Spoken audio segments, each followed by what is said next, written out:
We give you the facts, it's not what you think. Popeye Newsling, Young King, 1 yard, bless. Good morning, Popeye. Grandma watch Popeyes every morning and every night. What am I think? What am I think? You're listening to Popeye News Links. This is the Admiral Tibet who I represent, and remember, the time is so serious, cantankerous and dangerous. This is Popeye News Links. Yeah, watch Popeyes, mama. Where I watch? Popeye. Greetings, viewers and subscribers. Next week, Friday, November 8th, will be the grand opening of Suzie KlLLED. Suzie KlLLED is located along the Landilo Main Road, like you're heading from Savannah Lamar to Negril, right beside the Kaniel Foods supermarket. It will be a day and night affair, and food and refreshment will be on sale. There will be music and lots of giveaways. The MC for the event will be the one and only Tam Tam. Tickets for lunch or for dinner are available on sale at the store.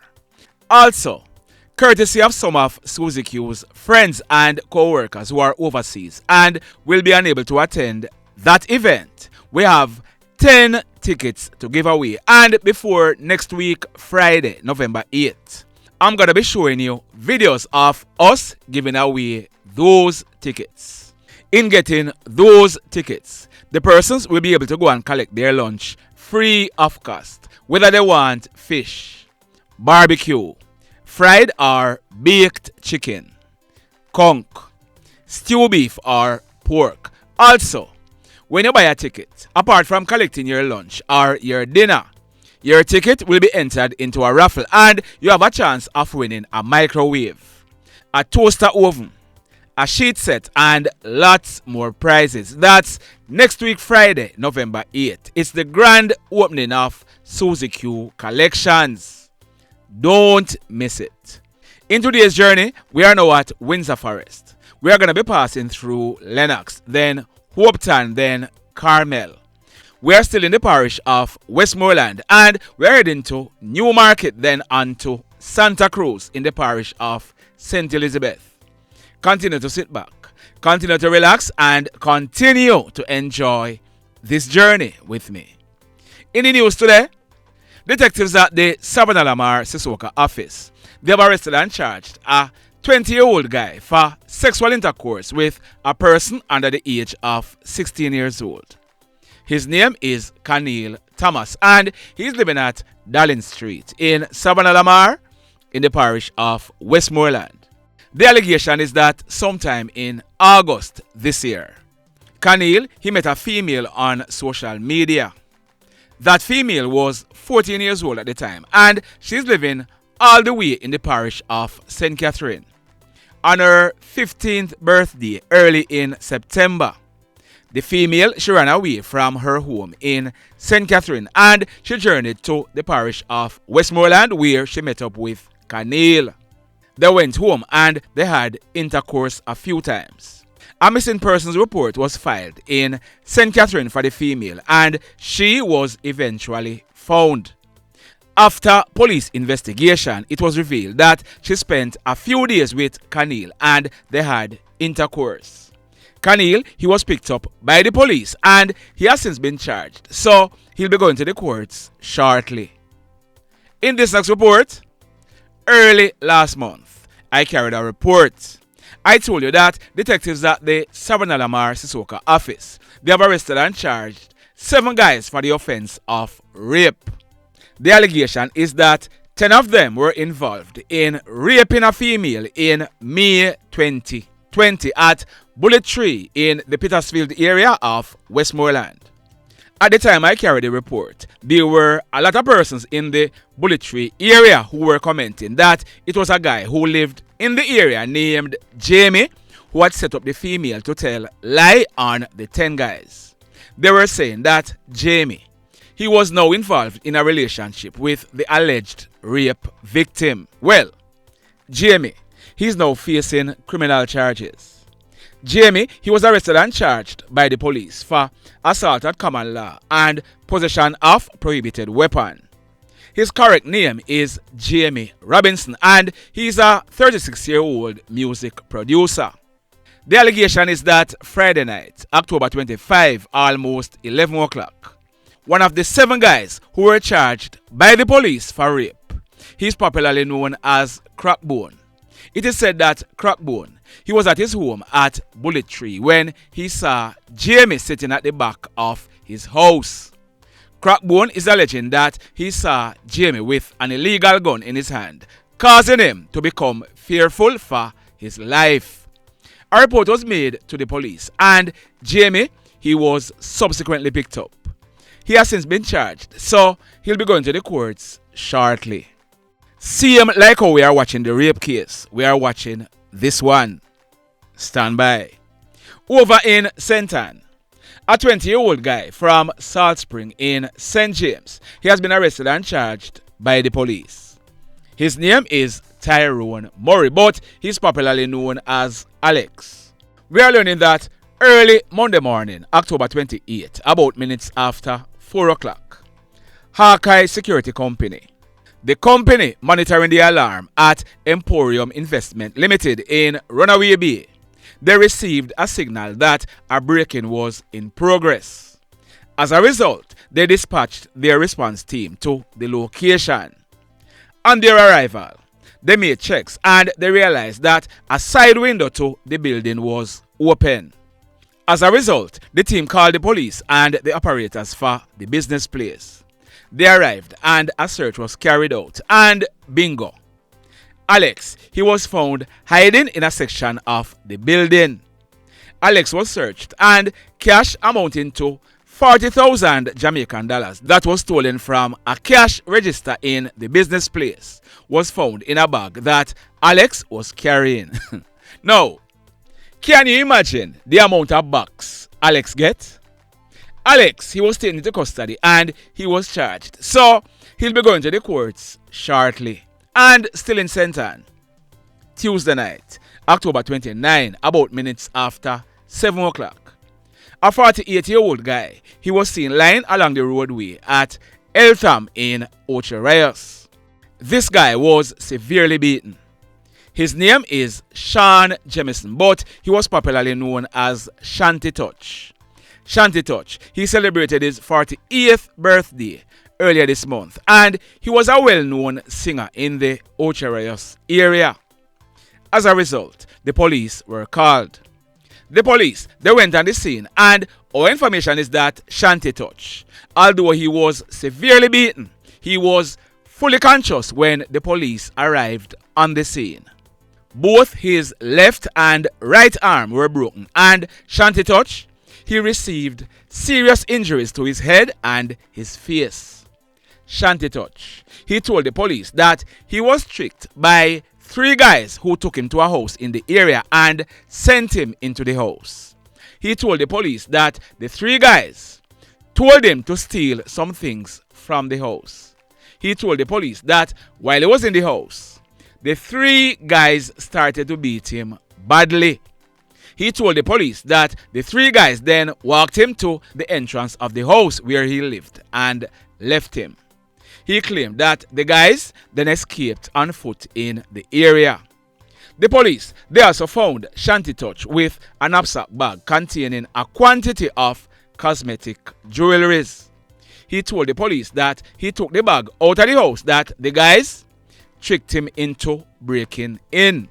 Now, the information we are getting is that Shanty Touch, he's a well-known thief in the area and he broke into the wrong house. The police, they rushed with Shanty Touch to the St. Anne's Bay Hospital where he was admitted in a serious condition. Yesterday morning, Wednesday, October 30, about a few minutes to 6 o'clock, Shanty Touch, he died in hospital whilst he was being treated. The mayhem. So let me ask you something. Let me ask you something. Have you hit on the love button as yet? If you have not yet done so, remember to hit on it. Also, if you are over here watching our videos and you have not yet subscribed, hit on the subscribe button as also hit on the notification bell. Then click all so that whenever we drop a new video, you will be one of the first to be notified.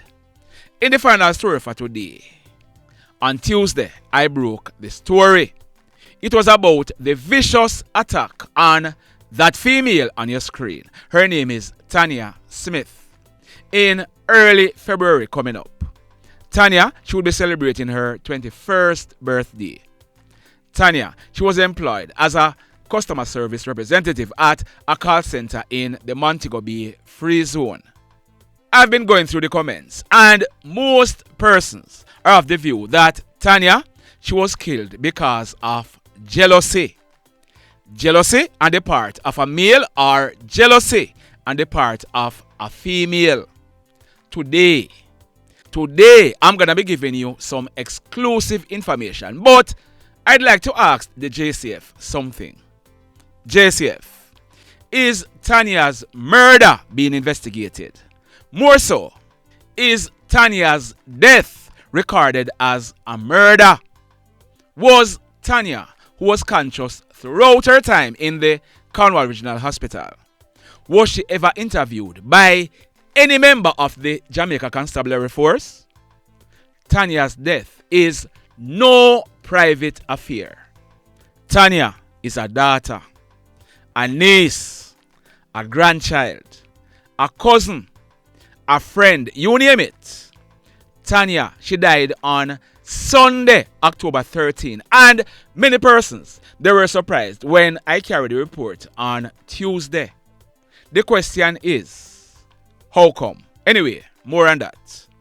In this report, I'm going to be telling you about two males who Tanya was involved with.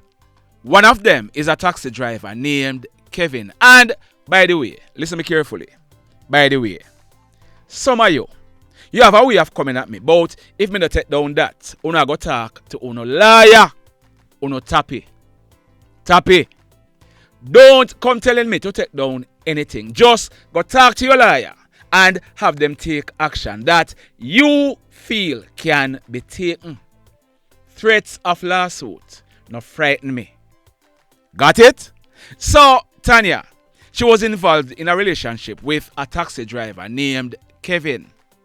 Kevin, he runs on the Freeport to Montego Bay route. Our information is that the car that Kevin drives, it is owned by someone who is involved in law enforcement. Are you following me?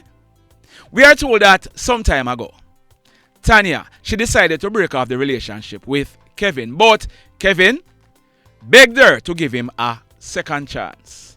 There are WhatsApp messages to prove that one night, Kevin, he went and picked up Tanya from work.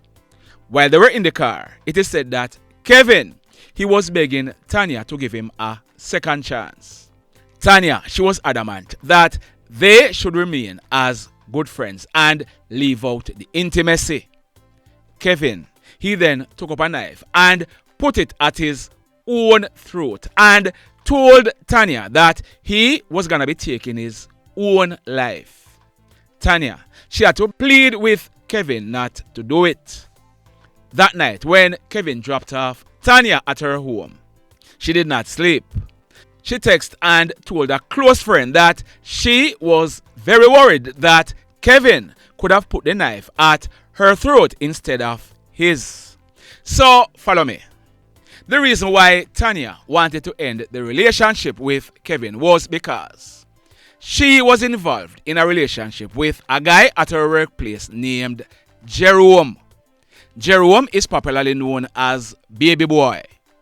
What we are learning is that last month on September 3, the taxi driver, Kevin, who has 3 different phone numbers, he sent Tanya a WhatsApp message saying all kind of things. Jerome, he somehow saw the message. Tanya, she realized that Jerome saw the message. So she sent Jerome a WhatsApp message telling him that I realized that you saw the message, but I can explain everything.